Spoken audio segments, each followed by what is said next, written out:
This is Fatou Danso. Today she is harvesting chilies, which she will sell at the local market. But Fatou is not just a farmer.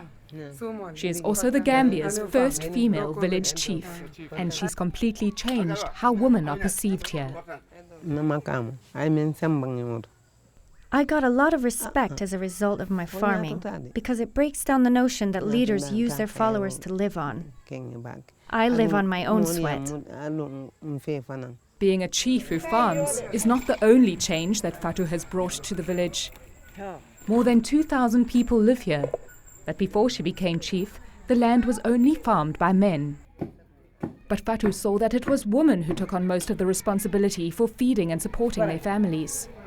When she became village chief, she also became custodian of the land. And she decided to change things. Land acquisition was difficult for women because the village chief provides the land. My predecessors didn't see giving land to women as important. If you're in possession of land, you should be mindful of others who need a small portion to earn a living. So Fatou divided 4 hectares of land into small plots, and she invited the women in her village to form a vegetable garden scheme. There are now 420 members who have each been given a section to farm. While the men work upland farming peanuts, women like Fatomate and Sanneh can now supplement their incomes with what they grow here. Before I got my own plot, I was about to go deep into poverty. But now I can use part of what I produce as food and part of it I sell. And I use the proceeds for the family and to support my husband. At weekly meetings, each group member contributes what they can to the group fund, so that they have enough money to buy new seeds and maintain the land. But when they started the scheme, they needed help to get it off the ground. So Fatou applied to a government project which assists women farmers. With funding from the UN agency IFAD, the group was provided with seeds, fertilizer and training.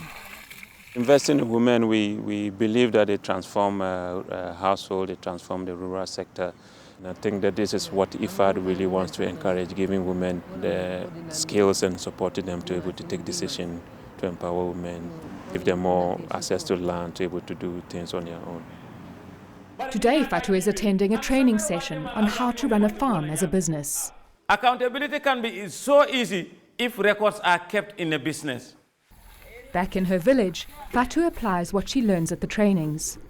Each day, her daughter sells their produce in the local market, and the family live comfortably on the earnings. The income I get from the vegetables is how I support my family, with food, clothing, and education of my children.